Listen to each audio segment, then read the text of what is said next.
All right, so we've got a special episode today. We have Andrew from Nightcat Studios. They have a new game coming out, Eternal Nightmare on the Project DeepWeb atmosphere. Okay, so we're going into that genre of gaming. Andrew, can you tell me a little bit about what you do for Nightcat? I'm a founder and the creative director of the studio. I'm responsible for a lot of things in the studio, including so-called film production and some parts in game development. Yep. A little bit of everything then.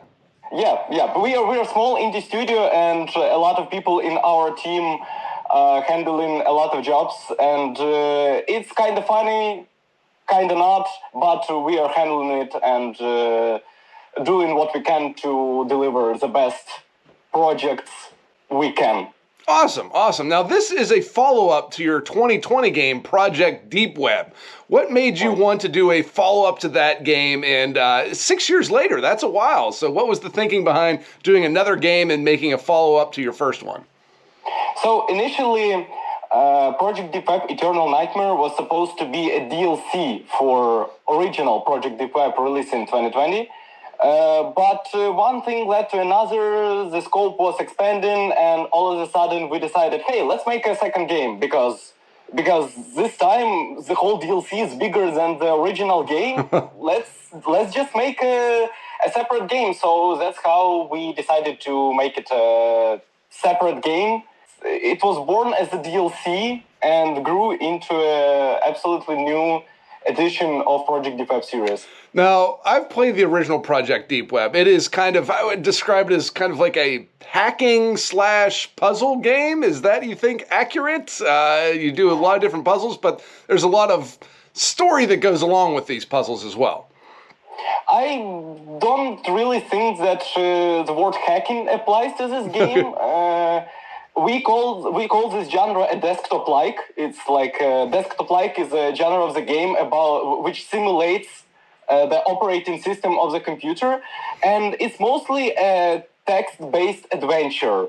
We think that this applies better to this game, to like original Project DeepWeb and Project DeepWeb Eternal Nightmare.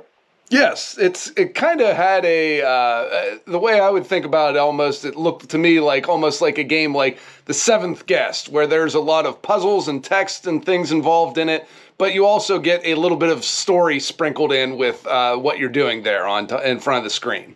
Yeah, sure. I mean, it was born as a very story-driven game. We still kind of maintain this formula. We were maintaining it in original Project DeepWeb and in Eternal Nightmare, and we are trying to expand this formula in Eternal Nightmare. So yeah, it's like we pay a lot of attention to the narrative part of the game. Yeah. Super important. I think that is something that, gets lost in games a lot of times. So good narrative, important. Glad to hear that. And one of the other things on Project DeepWeb, if you look at some of the reviews based on that game, some people have 10, 20, 30, 40 hours into that game. Are we going to expect something on Eternal Nightmare, something you can play this game for a very long time? Sure, of course. It's like the whole game is about very good replayability value, because once you play it for the first time, you complete the main story, and then you may realize that, hey, I actually missed that link or that link, and it's like you find a lot of side stories and a lot of other characters and a lot of additional content, and you look at it and it's like, wow, I missed that on the first try, and then sometimes people are playing on the second, on the third try. So yeah, it was like not very surprising, but we were very happy to find out that people were playing this game like that much. And that means that they really enjoyed it, because if you don't like the game, why would you play it for 50 hours? Yes, exactly. No, I thought that was pretty awesome. One of the other things you're going to be doing, you put a video out of composing your own music for this game, that you're actually having a human being sit down and create music for this game. And it sounded great. What was the thoughts of it going for an actual human to compose the music for it instead of kind of going just picking the digital sounds out of the royalty-free bin and adding that to the game? I don't know. For me, it's like original soundtrack for the game is like a necessary part of any game. And, okay, great. For us, for our studio, it's like we can't do it otherwise. So in original Project DeepWeb, I was the composer. And in Project DeepWeb Internal Nightmare, we have a brilliant multi-instrumentalist composer, Ilya Petrovsky, who has a lot of experience, and now he's part of our team of Nightcat Studios, and he composes great soundtrack. I can't wait for people to hear it and, like, of course, see the other game. I just want to shout out all of our team at Nightcat Studios. All of us are doing a great job, and I am really proud of everyone from our team. Yeah, no, I was super excited to see the original music on that one. That is absolutely huge. I also saw, is this game going to be released on consoles as well? I think I saw it pop up on PlayStation for be able to purchase on there. Right, so initial first release will be on PC, on Steam and Epic Games Store on July 14th. At least we hope so. And later we will also port this game to other platforms like PlayStation, Xbox, and probably some others. Okay, awesome. We are trying to expand this game to as many platforms as we can, and we understand that this genre of the game is like, how would you play it on consoles? So we're working on it, and I think we got something, and we can't wait to show it to people what we invited. How would you play this game on consoles? So stay tuned. Awesome. That looks exciting. How long was the development for this game? For when you started? I know you said you started kind of as a DLC. How long was the time span of when you decided to make this game till when you're going to be releasing it here in July? How many years did you put into this one? Mm-hmm. So original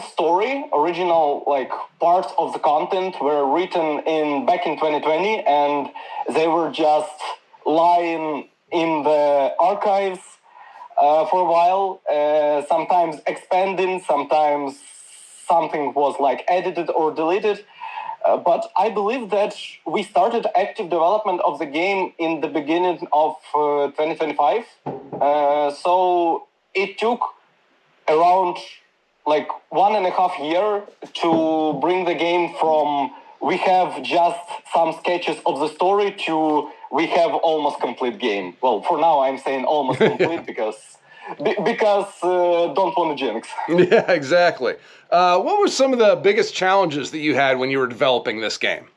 So one of the biggest challenges was to process this huge amount of content that was written for the game. Again, our writers, Sergei Pogosov and Oleg Vasilyev, as well as some other people, they managed to create this huge universe inside of the game full of characters, stories, something which is happening, and you are just an observer. I mean, you as a player, you're just an observer. You are looking at everything, you read all of those stories, you read those dialogues. So yeah, it was like a very, very big challenge to process all of that and decide what we should include in the game and what is maybe too much or not good enough for the game. So yeah, that was probably one of the biggest challenges. Yeah, when you have something with branching story paths and something like this, how's it all come together? And that must be crazy to do there. What is your favorite all-time movie? This is a great question because I don't have one. Okay, you can. All-time movie. Okay, Inception. Awesome. Big fan of Christopher Nolan. Mm-hmm. Ocean's 11. Okay, great.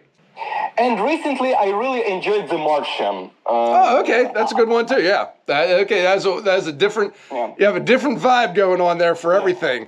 Now, if you're talking about movies, sorry that I interrupted you, but also I'm a big fan of animation, and I'm really big fan of Pixar titles.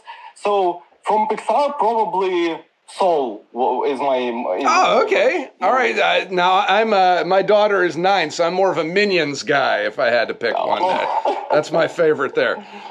So how about if you're playing a video game yourself, what type of video games are you into?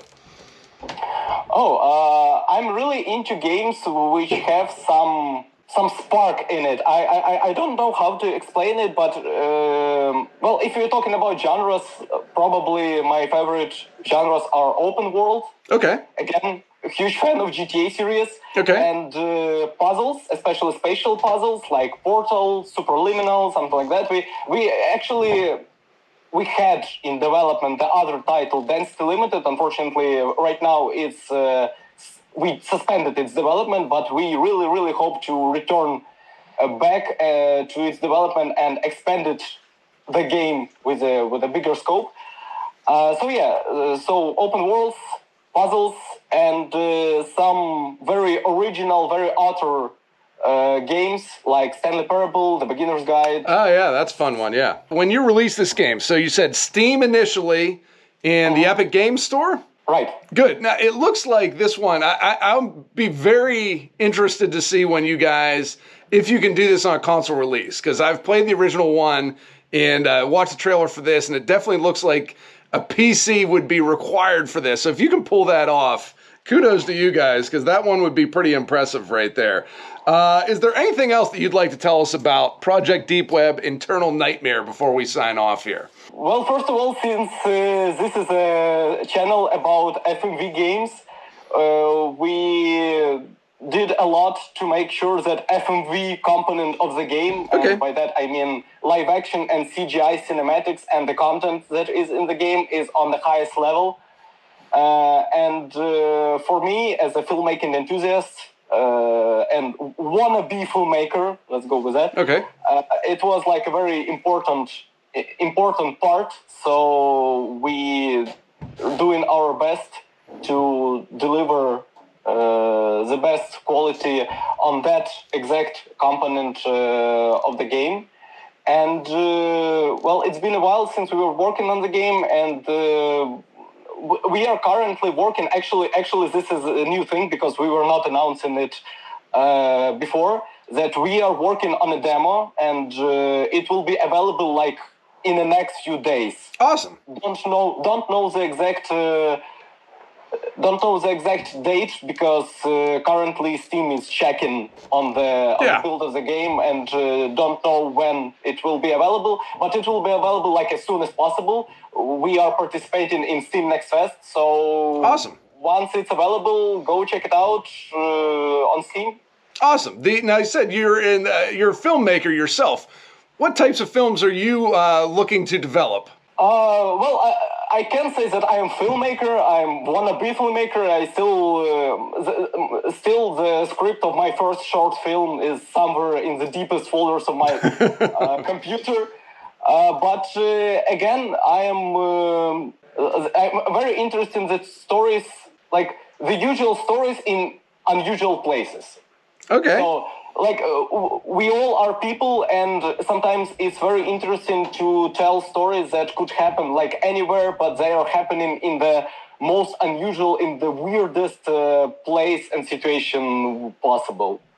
Awesome. Okay, well, that sounds interesting. So, the Project DeepWeb Eternal Nightmare coming out this July, hopefully, if everything goes perfectly, this July, in a demo soon. Andrew, thank you for being with us. The game looks awesome. We're going to put a link to the trailer up here, so check out the trailer as well. I think this would be something that people of the channel would like. I think this would be something that just video gamers in general like, because it is a little bit different than your typical gaming experience, that is for sure. Well, we really hope that the journalists will like this game. Awesome. Well, thank you, Andrew. Thank you for your time, and we wish you luck on the release. Thanks. Good luck to you too.